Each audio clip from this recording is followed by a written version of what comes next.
In a traditional society where there was extended family and tribe and clan and village, the whole community coalesces around the mother to support the mothering task, including the father. What we've got in our society is we've got an isolated nuclear family unit. The extended family no longer exists for a lot of people. Clan, tribe, community, neighborhood are no longer existent. And so parents are very much on their own. In that situation, the role of the father becomes exaggeratedly important. So he becomes the main support, and sometimes the only support for the mom. But then he has to go to work.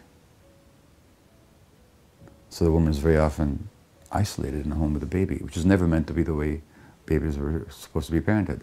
From the evolutionary perspective, it's a complete aberration. And even in human history, it's very new. So the father has more pressure on him than is healthy. In families where the extended family is still intact, with a lot of support, this is not so.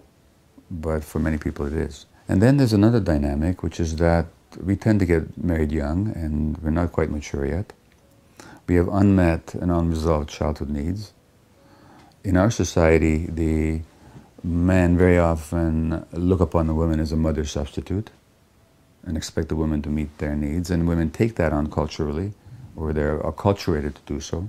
When a child comes along, the man loses out a little bit, to the extent that the man still needed mothering from the wife, and the wife is now occupied with looking after the real baby, the little baby.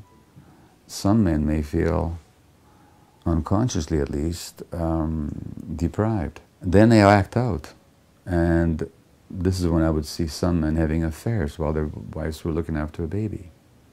Or this is when men get abusive, because all of a sudden they're losing out on something and they're not mature enough to realize what's going on. They just get angry at the woman. And I understand that, because one of my reactions to my wife's postpartum depression was anger. Rather than understanding, I experienced anger. I didn't see my wife's sleeplessness as a sign of depression. Insomnia is a common sign of depression. Here right in my own home, I missed it. Her anxiety, I resented it rather than seeing it as a symptom. I just saw it as a pressure or stress on me, rather than seeing just what it was doing to her and what the source of it might be. And so it's a complicated situation where it's almost like, it's not almost, it's exactly like Jesus said. He was speaking in the spiritual sense, and he said, those that have, more shall be given to them, and those that lack, even the little that they have will be taken away. From the perspective of emotional maturity and support, the more you have, the more will come your way, and the less you have, the more likely you are to lose even that little bit. And that all feeds into the postpartum depression dynamic.